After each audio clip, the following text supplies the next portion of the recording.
Yo, what is going on, my beautiful brothers and sisters, fellow radiators of love? My name is Jamal Pope, aka J Phoenix, and this is going to be your daily tarot and astrology reading for Wednesday, July 24th of 2024. Thank you so much for joining me in this video. Hopefully you guys are having a wonderful start to your week. Of course, it is hump day, and let's go ahead and hop right into today's reading so we can see how you can be better prepared to navigate these celestial energies.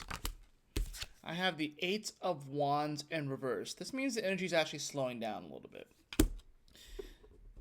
And it's probably good.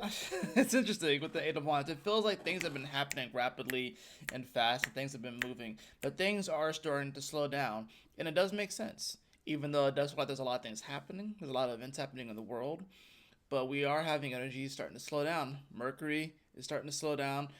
We already have some planets retrograde. We're about to see more planets come retrograde too. Things are going to start to slow down, even though it feels like things are kind of picking up in other areas, right? Now, we also have the Queen of Cups here.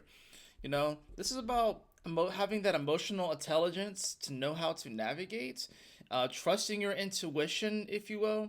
You know, that's the thing about the Queen of Cups, is she is a very emotionally intelligent individual, and she understands that while her emotions are powerful, if she allows them to get the better of her, then she can make some very rash decisions. Now, astrologically, we do have the moon going to be in Pisces today. Of course, this moon in Pisces will be making some aspects. It will be squaring Jupiter earlier in the day. It'll also make a quincunx over to Venus, and it will conjunct Saturn. So this moon in Pisces, especially coming off of that full moon in Capricorn, after going into Aquarius where it was a bit, emotionally detached. Being in Pisces, definitely you can start to feel a little bit more into the collective fabric, if you will. Now, the square to Jupiter is definitely going to bring up some interesting things, some interesting challenges when it comes to the way that we expand our mind and stuff. And of course, Jupiter being here in Gemini where it doesn't like to be, it can feel a little bit confined.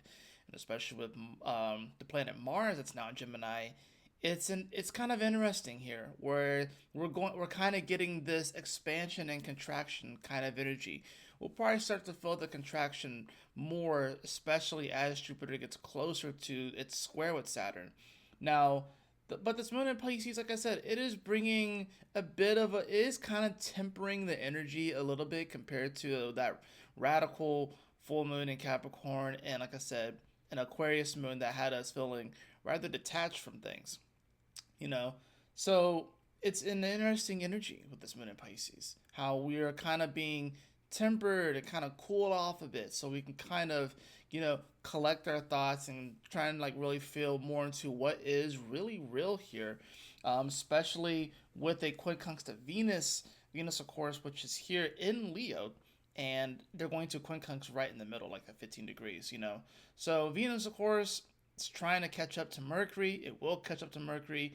Venus is in the sign last year that it retrograded, where it was relationship things definitely came up, just the way what we're attracted to, and those sort of energies, and the shiny things in life, and the beautiful things in life, and all that sort of stuff, and expressing all that sort of stuff, expressing the creativity and the passion and stuff. This quincunx to Venus is definitely, it's an interesting one. It's going to make kind of people, and it's a minor aspect because the moon doesn't. You won't feel it for too long, but it almost will kind of get like this heat that kind of comes up when the moon does make this quincunx. But there's a bit of an awkward heat, maybe because especially coming after the square to Jupiter, it's like, hey, I know you're trying to expand in these different areas, maybe even expand your mind, try to understand your surroundings a little bit, but then that quincunx to Venus is sort of like this awkward little urge or almost a little desire that may pop up that, you may not necessarily be ready or prepared for, and kind of coming to terms with, oh, I actually do want this thing in my life, or I actually do want to live life a little bit more on purpose. I think that's what the whole Venus in Leo is really expressing from our heart space and just, not really holding things in. Venus in Leo doesn't know how to hold things in.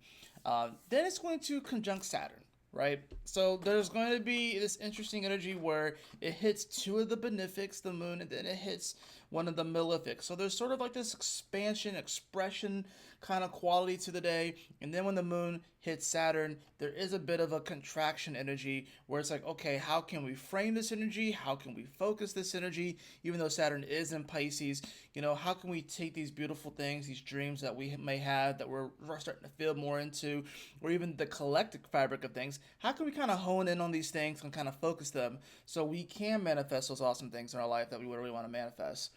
Other things astrologically, of course, we do have Mercury, which begins its quincunx to Neptune, right? And we also are going to see the sun, which starts to sextile Mars. So, this, especially the sun sextile Mars, I think that's going to help to give us the confidence and the courage to really start to move forward, even if things do seem a bit weird right now, even if we could feel like the drama is increasing, even if we have some awkward aspects just throughout the day, especially a Mercury that's like slowing down, getting ready to quincunx Neptune. Very awkward energy, because I think the Mercury in Leo is trying to express what's in its heart. We're trying to express what's in our heart with that Mercury in Leo. But the quincunx to Neptune, I think it's like deep down, all of us in our heart kind of know what's going on, but it's awkward because we don't have the full picture with that Neptune retrograde. We don't have the full picture. We don't have all the information. But I think, like, on an intuitive level, especially with the moon here in Pisces, that's getting power from this Neptune, it because Neptune is the ruler of Pisces, we subconsciously, even on like deeper levels, we kind of know what's up. We just don't have the information that's being revealed. So, and with this Mercury quincunx in Neptune, it also triggers a yod between Mercury, Neptune, and Pluto, which we'll see for multiple days. So we get this yod, this magical finger of God, right? And it is pointing towards this Mercury retrograde, right, with Pluto and Neptune, and then of course like Mercury over here in Leo, which will go into Virgo, where it does rule Virgo, but it will retrograde back into Leo. So I think it's like this is sort of representative of the reality that we have collectively manifested via the Pluto in Aquarius and the Neptune in Pisces, and also looking at, okay, we have manifested this reality. These are sort of the facts of things, especially with the Virgo, especially with Mercury. But when it retrogrades back into Leo, it's going to be a question of like, are these things actually something that's resonant from our heart? Is this what we actually want? Is that something that we actually want to create? The universe will be giving us an opportunity to kind of go back and to kind of revisit those things.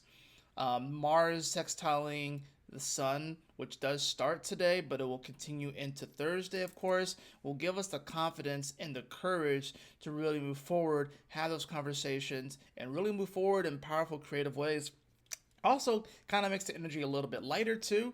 That's the thing about it. The way that you kind of get through these kind of moments is to learn how to laugh things off, to keep things light, keep things fun. There is a lot of tense and heavy energy, but the way that you kind of get through it is by keeping things light, keeping things fun, putting a smile on your face, remembering to laugh. Those things are going to be very, very important here. So even like I said, with this Eight of Wands and this Queen of Cups, energy is kind of slowing down to allow us to collect our thoughts, to kind of go over our emotions, and to kind of really start to process our emotions. Now, I also have that followed by the Four of Cups in reverse. So, yeah, I think we've been apathetic and lethargic for long enough. This yod especially is sort of like God snapping their fingers. It's like, yo, wake up. Okay, this is the reality. This is what's actually happening. You can't stick your head in the sand. And this can happen like on a larger scale. This can happen on like the medium and the smaller scale. But this Four of Cups, like I said, in the reverse, to kind of round out this reading, it is like a wake up call to like, you don't have to be apathetic. You don't have to be lethargic. You don't have to just sit under the tree forever. Go out into the world, explore, meet people, do things. And yes, there are a lot of different circumstances, maybe in the outer world, that you may feel are holding you back. These different aspects of life you feel like are holding you back. But this is about living life on purpose again. I think so many people are afraid to live life on purpose. Instead, they're kind of waiting for the cup to be brought to them. We have to meet God halfway now. We can't just just expect the universe to bring us those things just because we want them or desire them or want to manifest them. It's cool to have the vision board, but are you actually going to go out and do anything about it? It's cool to have the imagination, but are you actually going to apply the action via that Mars and Gemini when you think of something and you apply it Mars sextile over to the sun in Leo, expressing what's in your heart? That is how the true magic happens. We also have the card of Cyan or Cyan. Build your confidence. And I already just said that this Mars sextile over to the sun is going to help us all to build our confidence, you know?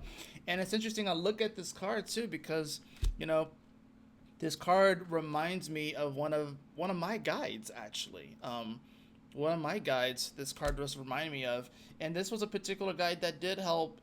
It came in at a very important time for me to kind of build my confidence and to find my voice.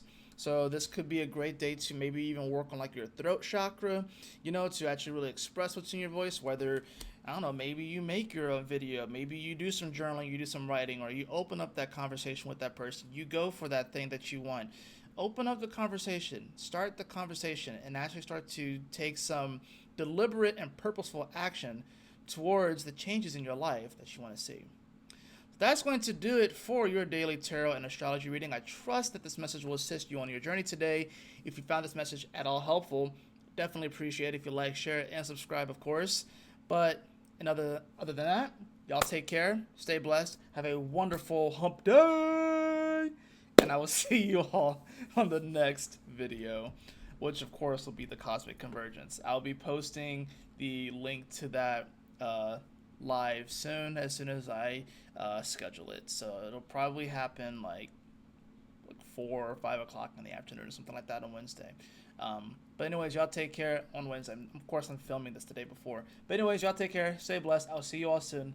Peace.